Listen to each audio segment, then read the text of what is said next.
देखो sequence and series में हम आगे पढ़ेंगे। सीक्वेंस एंड सीरीज़ में मैं आपको फिर से एक बार ये रिवाइज करा रही हूँ कि फिफ्थ फॉर्म क्या थी। और आगे कराने से पहले मैं आपको थोड़ा सा रिवाइज करा रही हूँ, जो मैंने आपको पीछे 3 फॉर्म पढ़ाई हैं उन्हीं का ही एक रिवीजन करा रही हूँ, ठीक है। क्योंकि ये फिर से यूज़ होगी।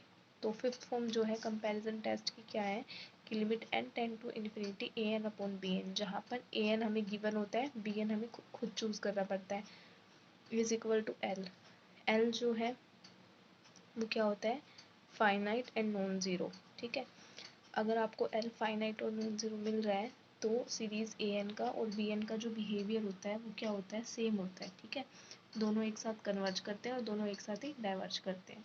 Third form of comparison test क्या है कि A N less than equals to B N है, ठीक है। के टाइम्स बी एन है, के जो है वो 1 भी हो सकता है, ये मैंने आपको कल भी बताया था। अगर बड़ी वाली सीरीज़ कन्वर्ज कर रही है तो छोटी वाली भी करेगी, अगर छोटी वाली डाइवर्ज कर रही है तो बड़ी वाली डाइवर्ज करेगी, ठीक है। मतलब बड़ी वाली अगर कन्वर्जेंट है, बी एन बड़ा है, कन्वर्जेंट है तो छोटी वाली कन्वर्जेंट होगी, छोटी वाली अगर डाइवर्जेंट है मतलब ए एन छोटा है तो बड़े वाले को भी डाइवर्जेंट होना पड़ेगा, ठीक है। उसके बाद आता है एक पी टेस्ट। अगर आपको सीरीज इस टाइप में गिवन है 1/n की पावर p, 1/n की power p summation n 1 to infinity, convergent होगी इफ़ p ग्रेटर देन 1 है, सीरीज डाइवर्जेंट होगी if p less than equals to 1 है, ठीक है। अगर p 1 से बड़ा है तो सीरीज कन्वर्जेंट होती है, p अगर 1 के इक्वल है या 1 से छोटा है तो सीरीज क्या होती है, डाइवर्जेंट। अब हम करेंगे एग्जाम्पल 4। तो एग्जाम्पल 4 में इन्हीं टेस्ट का, इन्हीं फॉर्म का यूज़ होगा। तो क्या है आपके पास वो, पहला जो क्वेश्चन है वो है 1/n³ log n, ठीक है। सीरीज क्या दे रखी है आपको, पार्ट 1 में summation n 1 to infinity 1/n³ log n, यानी ए एन आपके पास क्या है 1/n³ log n।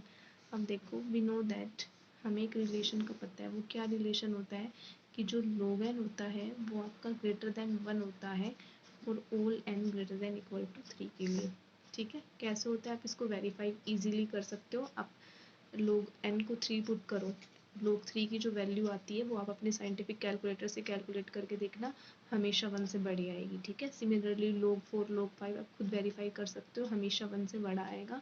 कैसे वेरीफाई करोगे वो मैंने आपको सिखा रखा है न्यूमेरिकल मेथड में कि log 2 की वैल्यू कैसे फाइंड होती है log 3 की। तो आप इस रिलेशन को इजीली वेरीफाई भी कर सकते हो कि ऐसा होता है, ठीक है। अब अगर log n 1 से बड़ा है तो हमने क्या करा, रेसिप्रोकल किया। जैसे ही आप रेसिप्रोकल करते हो तो इनइक्वालिटी क्या हो जाती है, चेंज हो जाती है ना। बोथ साइड रेसिप्रोकल करने पर क्या होगा, इनइक्वालिटी चेंज हो जाएगी। इधर log n का रेसिप्रोकल करोगे 1/log n, इधर 1 का रेसिप्रोकल करोगे तो 1 ही रहेगा और इनइक्वालिटी क्या होती है, चेंज। अब हमें अपने सीरीज के अकॉर्डिंग क्या चाहिए, log n के साथ मल्टीप्लाई में n³ चाहिए। तो मैंने क्या करा, बोथ साइड मल्टीप्लाई कर दिया 1/n³ से।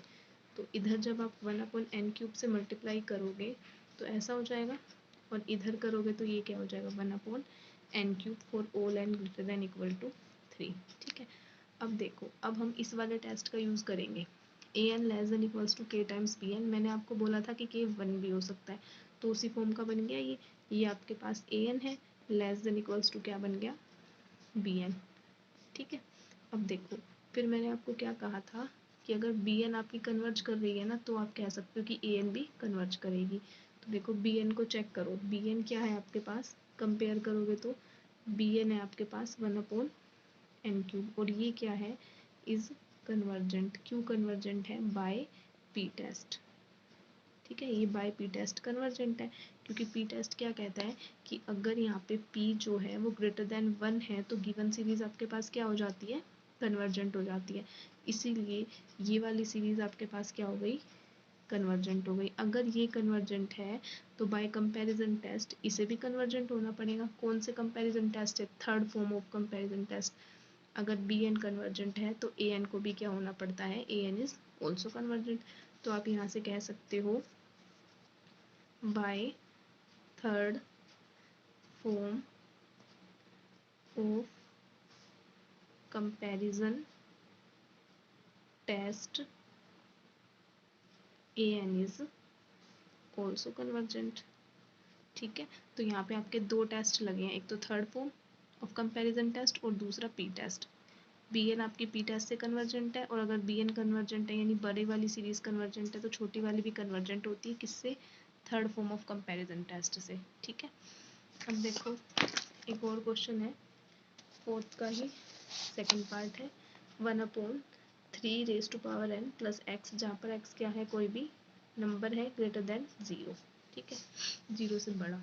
देखो सेकंड जो पार्ट है उसमें हमें जो सीरीज गिवन है n1 to infinity 1/3n plus x such that x जो है वो ग्रेटर देन 0 है। ठीक है, हमें क्या करना है? देखो 3n प्लस एक्स बड़ा होगा 3n से, होगा ही हमेशा, क्योंकि ये क्या है 3n में कुछ ऐड हो रहा है और ये खाली 3n है, तो ऑब्वियसली ये वाली टर्म बड़ी आएगी, और ये नंबर आपके पास 0 से बड़ा, नेगेटिव भी नहीं हो सकता जो छोटा हो जाए, है ना, क्योंकि x आपको 0 से बड़ा गिवन है। तो आप ये रिलेशन लिख सकते हो ना। क्यों लिख सकते हो? क्योंकि देखो ये क्या है 3n के अंदर कुछ पॉजिटिव नंबर ऐड हो रहा है, तो ऑब्वियस सी बात है कि वो 3n से तो बड़ा ही होगा, तो इस रिलेशन को हम लिख सकते हैं। अब हमें क्या करना है? रेसिप्रोकल करना है। जब आप रेसिप्रोकल करते हो तो इनइक्वालिटी क्या हो जाती है? चेंज हो जाती है। रेसिप्रोकल किया, इनइक्वालिटी चेंज हो गई। अब ये हमारे पास क्या है? सीरीज an, और ये क्या हो गई हमारे पास? bn। अब फिर से आपको थर्ड फॉर्म अप्लाई करनी है। थर्ड फॉर्म क्या कहती है? कंपैरिजन टेस्ट की अगर bn कन्वर्जेंट है तो an भी कन्वर्जेंट होगा। तो क्या आपका bn कन्वर्जेंट है? तो आपको bn को चेक करना है। देखो bn क्या है आपके पास? 1/3 की पावर n है ना। अब 1/3 की पावर n है, इसको आप कैसे लिख सकते हो? ओपन करके समेशन n1 to infinity 1/3 की पावर n, क्योंकि सीरीज है तो ऑब्वियसली इसके आगे समेशन तो आएगा ही। n को पुट करो 1/3 प्लस 1/3 का स्क्वायर प्लस 1/3 का क्यूब, इस तरीके से। ठीक है, अब ये आपके पास क्या बन रही है? जीपी बन रही है। कॉमन रेशो क्या है जीपी क्या? 1/3 है, और 1/3 क्या होता है? Less than 1। अगर कॉमन रेशो लेस देन 1 आ जाए तो सीरीज क्या हो जाती है आपके पास? जीपी क्या हो जाती है? कन्वर्जेंट। ठीक है, ये कहाँ से आई? एक बार ये वाला टेस्ट और देख लो। मतलब कॉमन रेशो अगर लेस देन 1 होता है तो सीरीज आपके पास कन्वर्जेंट होती है। ठीक है, तो कहाँ से होती है? अगर bn आपके पास कन्वर्जेंट है, मतलब अगर बड़ी वाली सीरीज आपके पास कन्वर्जेंट है तो छोटी वाली भी क्या हो जाएगी? कन्वर्जेंट हो जाएगी। कहाँ से कन्वर्जेंट हो जाती है? कंपैरिजन टेस्ट की थर्ड वाली फॉर्म से। थर्ड वाली फॉर्म कौन सी? जो मैंने अभी आपको बताई थी, ये वाली। ये रिलेशन हमें मिल गया, an less than equals to bn। bn आपके पास क्या आ रही है? कन्वर्जेंट आ रही है, तो an भी क्या हो जाएगी? कन्वर्जेंट। ठीक है, तो वैसे ही किया हमने कि an हमारे पास कन्वर्जेंट आ रही है तो bn भी हमारे पास क्या हो जाएगी? कन्वर्जेंट हो जाएगी। और कॉमन रेशो क्या है? 1/3, जो कि लेस देन 1 है। सीरीज क्या हो जाएगी हमारे पास? कन्वर्जेंट हो जाएगी। ठीक है, अब मुझे ये कैसे पता चला कि अगर ये इसका रेशो लेस देन 1 है तो कन्वर्जेंट है ये एक और टेस्ट है आपकी बुक में, मैं अभी बताऊंगी। पहले इस क्वेश्चन को कंप्लीट कर लेते हैं। देखो अब मैं यहाँ से क्या लिखूंगी? By third form of comparison test an is series an is also convergent। ठीक है, तो आपका ये क्वेश्चन हो गया कंप्लीट। अब इस वाले टेस्ट को देखो, आपकी बुक में है ये टेस्ट।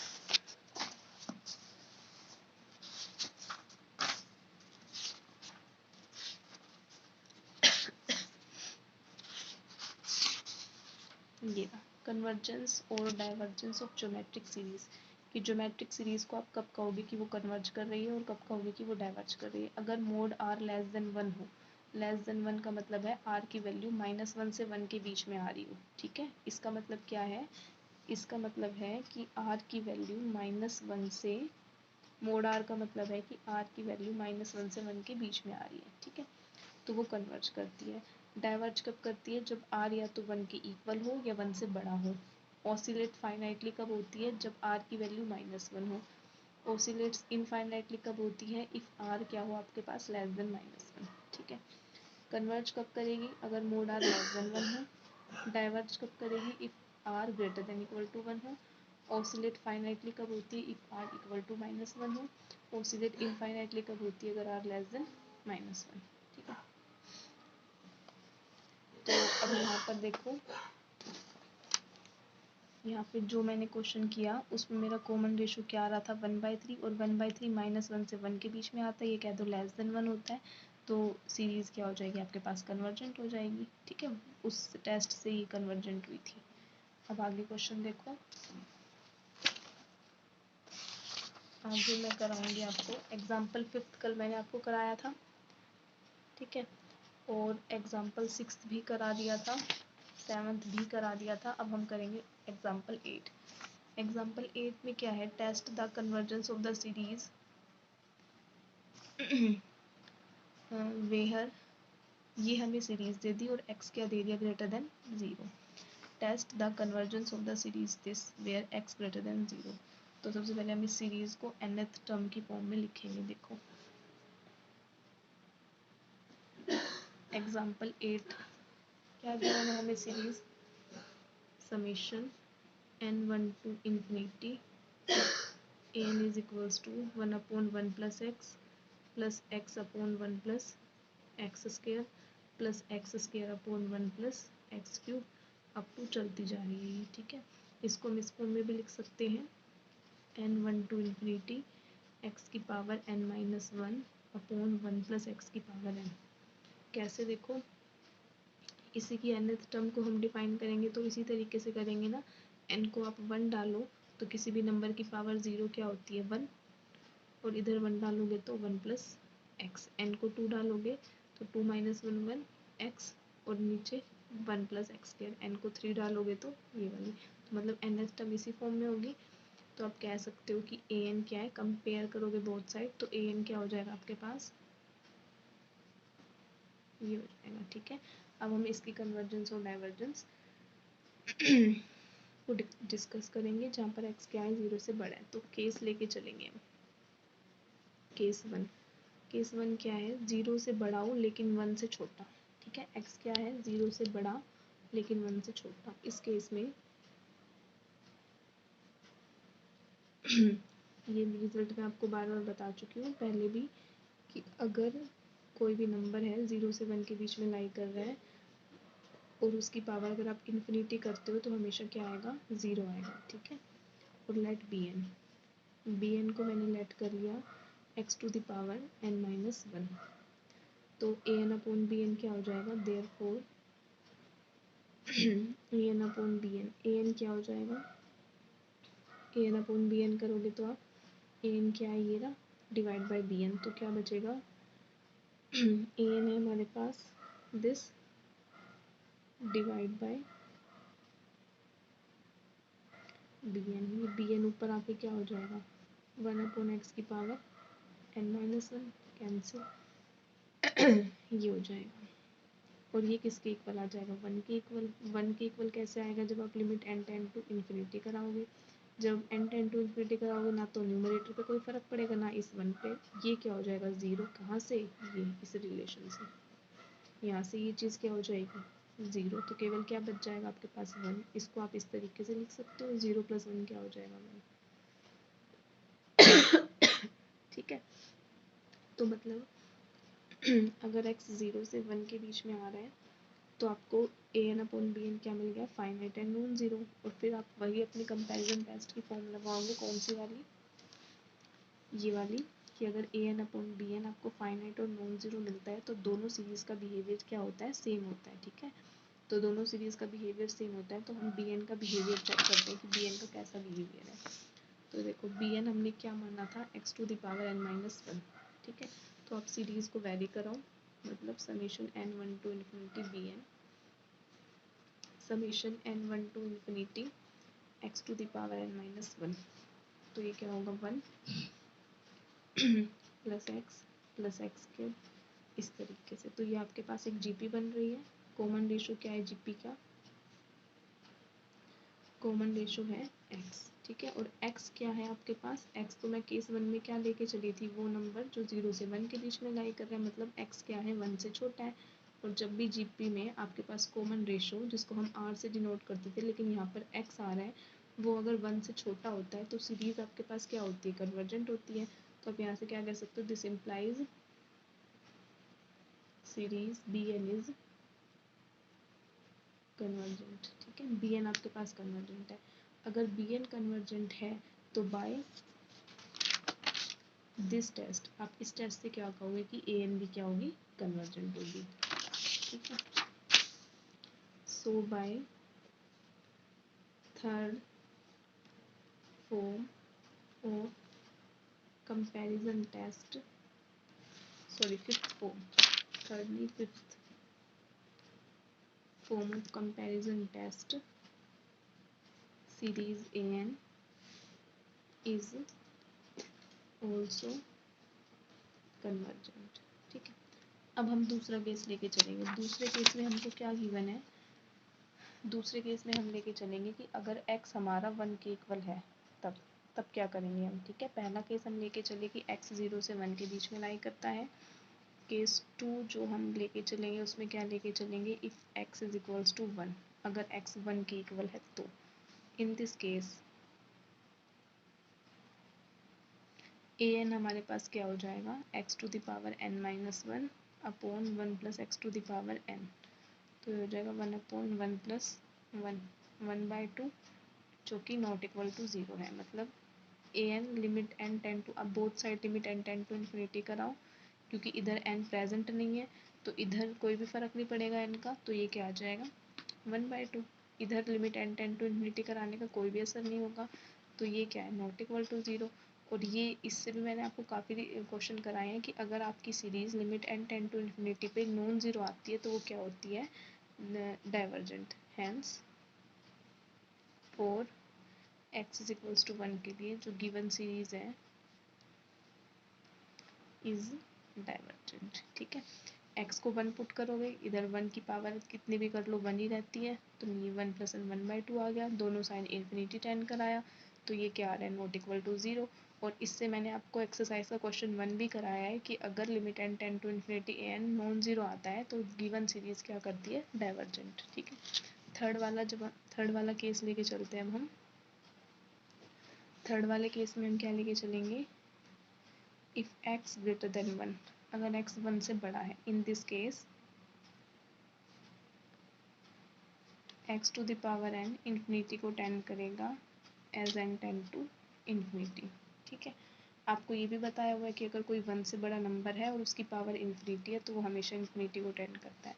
अब इस केस में ए एन हमारे पास क्या है, x to the power n minus 1 upon 1 plus x to the power n। फिर मैंने क्या करा, इसे इस वाले टर्म को न्यूमरेटर को मैं ऐसे लिख सकती हूँ। ठीक है, फिर ये x टू द पावर 1 है, इसको मैं ऐसे 1/x लिख सकती हूँ। ठीक है, फिर मैंने क्या करा, 1/x को बाहर रखा, नीचे से x की पावर n को कॉमन लिया। नीचे से आप x की पावर n को कॉमन लोगे तो 1/1 x की पावर n बचेगा, ये आपस में क्या हो जाएंगे, कैंसिल। तो आपके पास क्या बचेगा, 1/x 1 into 1 plus x to the power n a n. मैंने क्या करा, फिर से limit n tends to infinity किया, इधर भी limit n tends to infinity किया, तो ये क्या हो जाएगा 1/x। ये अभी ऊपर लिखा था कि ये नंबर इन्फिनिटी को टेंड करेगा जब n टेंड टू इन्फिनिटी होगा, तो ये क्या हो गया इन्फिनिटी, और 1/इन्फिनिटी क्या होता है 0, तो ये क्या हो गया 1 प्लस 0। तो ये आपको क्या मिलेगा 1/x, और 1/x 0 के इक्वल कभी भी नहीं आएगा क्योंकि x क्या है आपका 1 से बड़ा, ये वाला केस लेके चल रहे हो।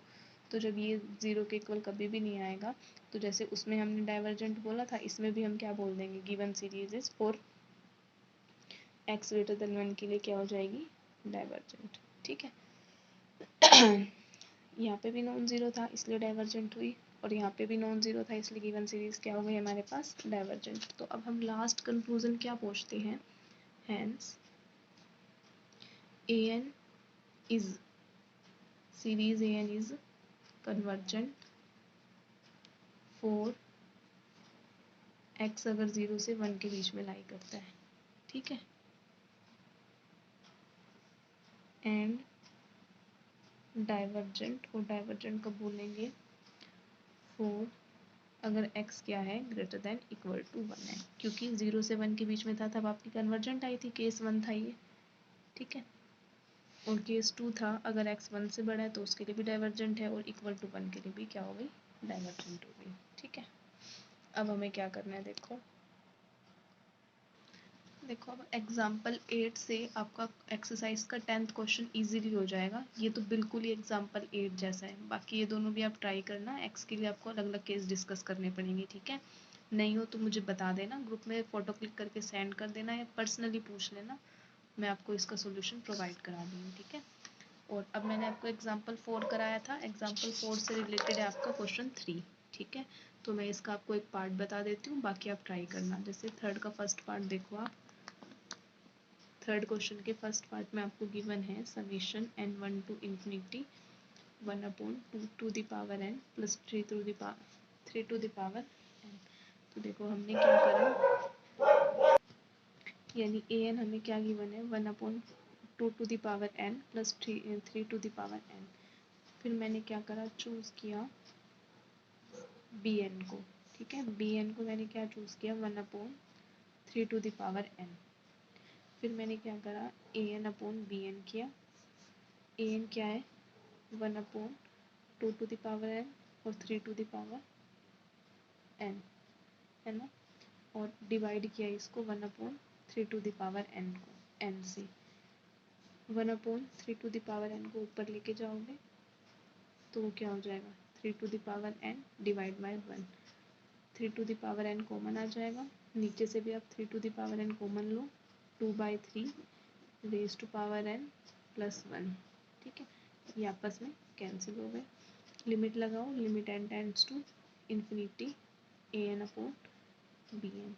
इधर भी limit n tends to infinity 2/3 to the power n plus 1। अब ये देखो, ये जो नंबर है आपके पास 2/3, ये क्या है, एक ऐसा नंबर है जो 0 से 1 के बीच में लाई करता है। और मैंने आपको बताया कि जब आप उसकी पावर इन्फिनिटी करते हो तो आपको क्या मिलता है 0। तो ये तो क्या हो जाएगा 0, ये क्या हो जाएगा 1, ऊपर भी क्या हो जाएगा 1। तो ये आ गया जो कि फाइनाइट और नॉन ज़ीरो है ना। तो आप फिर से कंपैरिजन टेस्ट की फिफ्थ फॉर्म लगाओगे। फिफ्थ फॉर्म क्या कहती है कि an और bn क्या करेंगे, कन्वर्ज और डाइवर्ज टुगेदर। और bn आपके पास क्या है, ज्योमेट्रिक सीरीज है जिसका कॉमन रेशो क्या है 1/3, दैट मीन्स bn कन्वर्ज कर रही है। और अगर bn कन्वर्ज कर रही है तो an भी क्या करेगी, कन्वर्ज। तो आप क्या लिखोगे, here series bn is convergent because bn is gp with common ratio less than 1, ठीक है। hence by fifth form of comparison test series an is also convergent, ठीक है। अब देखो मैंने यहाँ पे bn को 1/3n चूज किया, वो किसके अकॉर्डिंग चूज किया, वो आपकी प्रैक्टिस पे डिपेंड करता है। जैसे आप प्रैक्टिस हो जाएगी ना आपको, तो आपको इजीली पता लगने लग जाएगा कि आपको क्या चूज़ करना है bn को, ठीक है। देखो मैं वैसे यहाँ पर 2 टू द पावर n को भी bn चूज़ कर सकती थी, लेकिन क्यों नहीं किया। अगर मैं 2 टू द पावर n को मान लो bn चूज़ करती तो ये कुछ इस फॉर्म में बन जाता 1/3 to the power n plus 1, ठीक है। फिर ये जो नंबर है ये क्या करता मेरे पास, ये इन्फिनिटी बनता है ना, और समथिंग अपॉन इन्फिनिटी क्या हो जाता मेरे पास 0। ये क्यों इन्फिनिटी बनता, क्योंकि 3/2 क्या है 1 से बड़ा नंबर है। और limit n tends to infinity, जब आप x को 1 से बड़ा लेते हो तो वो हमेशा क्या आता है, इन्फिनिटी आता है। तो ये मेरे पास उस केस में 0 हो जाता, लेकिन और 0 के लिए मेरे पास कोई भी अभी तक टेस्ट ऐसा नहीं है जिसे मैं अप्लाई कर सकूँ कंपैरिजन टेस्ट। इसीलिए मैंने इसको क्या करा 2 टू द पावर 3 फॉर्म में बनाया, ठीक है। तो ये bn आप कैसे चूज़ कर पाओगे, ये आपकी प्रैक्टिस पे डिपेंड करता है। जितनी प्रैक्टिस करोगे उतना इजीली bn आपको मिल जाएगा। अब बाकी जो थर्ड क्वेश्चन और 10th क्वेश्चन, ये 2 करने हैं आपको। इनमें कोई डाउट आए तो मुझे बताना। मैंने आपको 5th और 6th और 1st क्वेश्चन भी करा दिया है। तो मैंने अभी तक आपको 1st क्वेश्चन कराया एक्सरसाइज का, 3rd कराया है, 5th कराया है, 6th कराया है और 10th कराया है। अगर इसमें आपको कोई डाउट आए तो मुझे ग्रुप में पूछ के ग्रुप में सेंड करके पूछ लिया करो। अगर ग्रुप में सेंड नहीं करना चाहते तो पर्सनली पूछ लिया करो, फ़ोन करके पूछ लिया करो कोई ऐसा डाउट है जो आप बिल्कुल ही नहीं समझ पा रहे तो, ठीक है।